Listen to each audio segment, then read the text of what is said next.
Hey everyone, in this series we're going to take a look at an example of how to create a simple quest in the world editor. To start off, we're going to look at creating the quest entry in the journal, sending update messages as requirements are completed, and of course updating the actual journal entry as requirements are completed. To start, we're going to open our trigger editor and create a new quest. So I'm going to create a new trigger for initialization. We're going to create a new event, map initialization, and new action. We're going to go to the quest category and create our quest. So we have 4 arguments here. We have first a choice of required, optional, or either of the same but undiscovered. Required quests will be listed as main quests, optional listed as optional, and undiscovered quests will still occupy a space in the quest journal, but the contents of that entry will be obfuscated. So you will just see undiscovered quest, and the icon for it will be a question mark. So we're going to create a required quest which is initially undiscovered. We're going to give it a title, example quest, and we're going to give it a description. We're going to have a couple of objectives. We're going to say go to the place and do the thing. And then we get to choose our icon path. I'll just leave it as the default, but you can choose any one you want. Now that we have this quest, we need to be able to refer to it later, so we're going to associate a variable with it. I'm going to go to my variables list and create a new one. Variable type will be quest, because the quest entry in the journal is a quest type object. We're going to call this main quest. Now that that variable exists, we're going to new action, set variable, and we're going to set that main quest variable equal to the last created quest. Oops, there we go, last created quest. So we create the quest, and then we say, hey, that quest we just created, set that to main quest. Now, we need to actually create some requirements for it, because currently it just has a description, but it doesn't have a list of objectives that we can check off. So each entry in the list will displays as a bullet point list in the journal, and each entry is a separate quest requirement object. So we're going to go new action, quest category, and we're going to create a quest requirement. So we have 2 arguments again. We have first, which quest are we talking about? So we're going to create this requirement for the main quest, and we're going to give it a description. This is the text that will appear in the bullet point list. It will already automatically have a little dash before it. So you don't need that. You can just put in your text. So our first requirement is go to the place. And again, just like with the quest itself, we need to be able to refer to this later, so we'll create a variable. Variables list, new variable. This will be a quest requirement type, and we're going to call this main requirement 1. We're going to copy our set variable action, and then just go in and change which variable we're setting, and set that to last created quest requirement. I want to have 2 requirements for this, go to the place and do the thing, so I'm just going to copy these actions, and then make sure that they're in the correct order, and then I'm going to just modify the text here, modify the arguments to create a new one. So our text for the second one will be do the thing. And this is going to have to be a new variable, so I'm going to go up here to my variables, and I'm just going to copy and paste this one. F2 to rename. I'm going to just change that to 2. There we go. And now I can go into this set variable action and just change this to the other variable. So we create a requirement that says go to the place, set that as a requirement 1. We create a requirement that says do the thing, and that gets set as requirement 2. we're also going to create a failure condition for this quest. If our paladin dies, then we won't be able to complete the quest. So we want that as a failure condition. We're going to go to a new action, quest, and somewhere in here, there it is, create defeat condition. And this is going to display in the same bullet point list as the requirements. However, this will display for every quest, and it cannot be marked as completed. You can only create it, destroy it, or modify its description.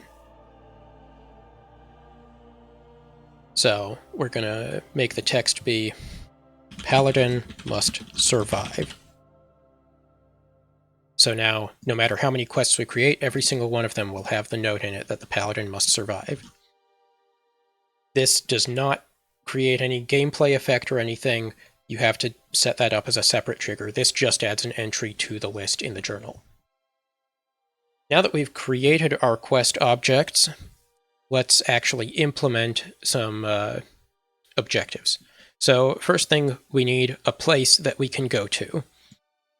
So I'm going to open my region palette, and I'm going to draw a region. This will be our place. I'm going to go into its properties, and I'll name it the place. I'm also going to draw some stones underneath it so that when we're in-game, we can actually clearly see where the extent of the region is. I'm going to create a new trigger. We'll call this Go to Place. And our event is going to be this guy entering this region. So if we create a new event, this will be a unit event, unit enters region, and then we get to choose what region it is. We'll select the place. You can also click select a region and click on it in the map. And this will fire the event every time that any unit enters this region. So we need to add a condition because we only want it to apply to the Paladin. So new condition, unit comparison, triggering unit, that is whatever unit has made the event happen, equal to this Paladin. So we're going to choose him from the list or select unit and click him there. These generated variables, you see it says gen, that just indicates that we're choosing a unit who is already placed on the map. These will not be populated into this list until you have used the select unit UI like this at least once before.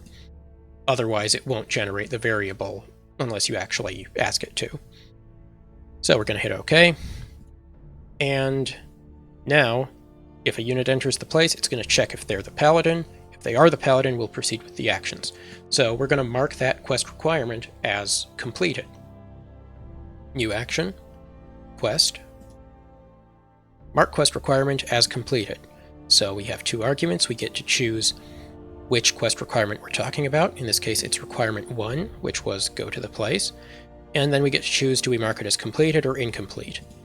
We're marking it as completed in this case. Now, as it stands, this trigger will update the entry in the quest journal, but it will not actually proactively inform the player about that update. The player will have to manually check the journal to actually see that this has happened. So we need to give some player feedback so that the player can actually see that something has happened and see that they've completed the objective. That's what quest messages are for.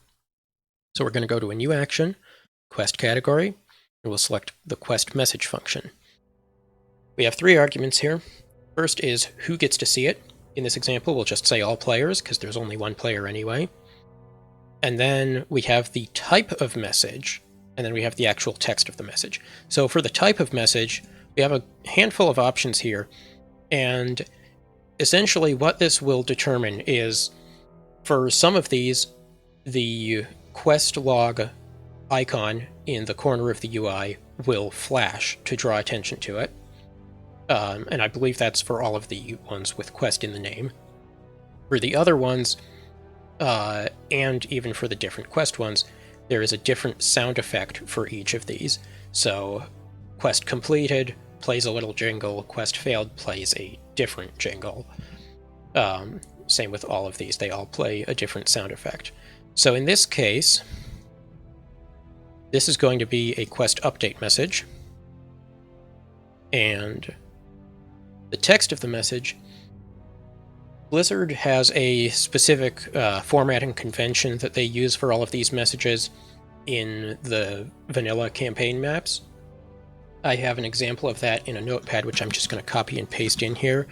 I'm not going to talk about these color codes in depth here, but I'll leave a link in the description to a thread on the Hive Workshop that goes into detail about them.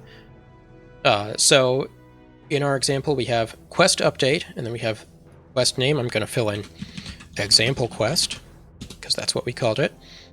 And then we have our two objectives. The one that we just completed was go to the place. And the one that remains to be done is do the thing. So now, if we look at our preview, you can see example quest, go to the place completed, do the thing, still not completed. Formatting it like this, with 2 spaces, a dash, and then a space, will pretty closely emulate the way that it appears in the quest journal when you're looking at the quest requirement entries. That's also why I've put a space between the parentheses and the text completed, because that's how it appears when the quest requirement is marked as completed. So I like to be consistent with that.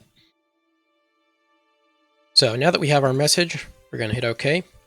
And if we go back to our initialization, you'll notice that this is a required undiscovered quest. So this is something that's easy to forget about and can catch you off guard.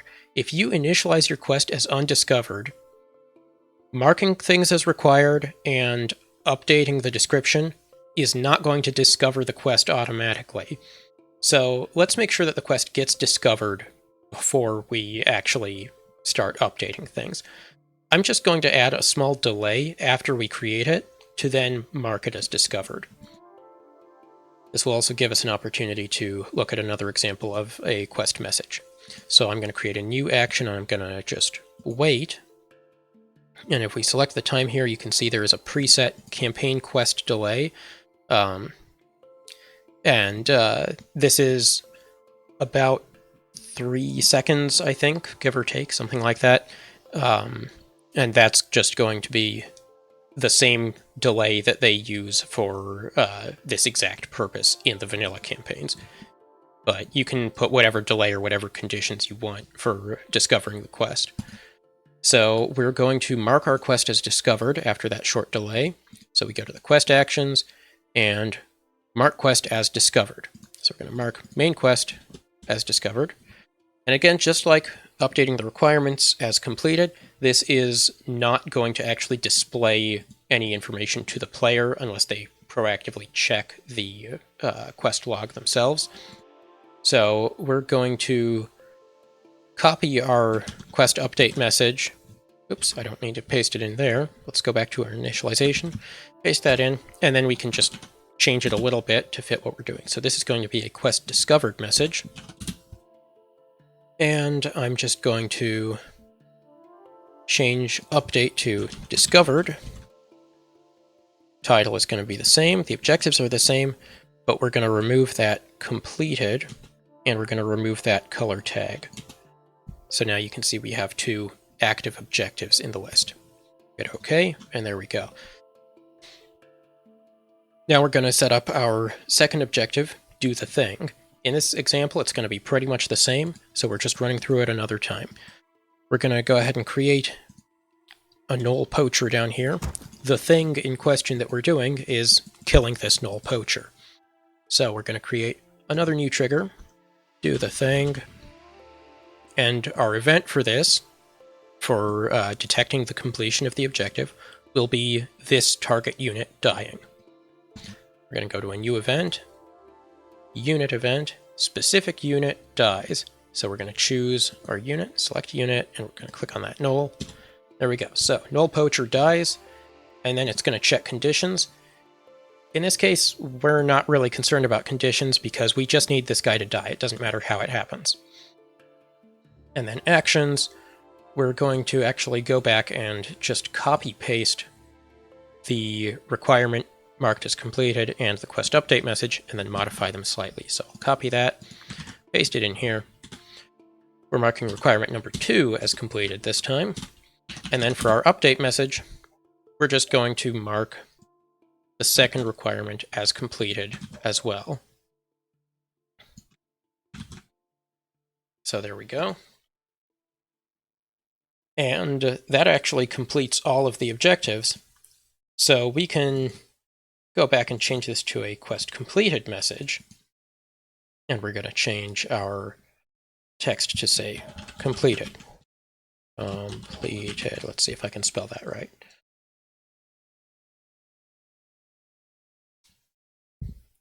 So now we have a very, very simple quest. Let's run through this in the map editor, or in the in-game. Let's run through it in-game.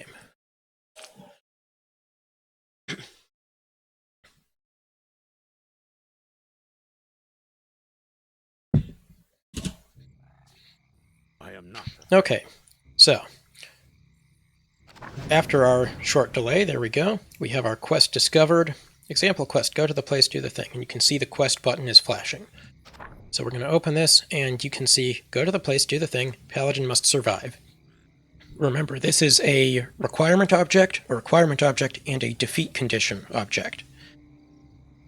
So we're going to go to the place, and there's our quest update message. You can see that's a different sound, and again, it flashes the message, or flashes the button, shows us the message. We check here, and we can see, go to the place completed.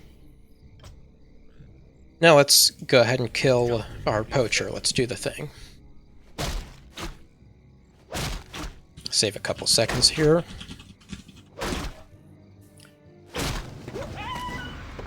So we get that different quest completed jingle, and now both things say completed. And up here, you can see both of these are marked as completed. However, I forgot to actually mark the quest itself as completed. So let's hop back to the editor and make sure you see how to do that. So we've marked the requirement as completed. We've displayed the quest completed message. Let's add a new action. Quest. Mark quest as completed. Set our main quest, and there we go. So now, if we were to run that again, it would show the entire quest as completed, in addition to showing the requirements as completed. So in the next part, we're going to refine this a little bit, because as it is, it works technically, but there are some issues that need to be worked out. So this is the fundamentals, and then in the next part, we're going to build on it.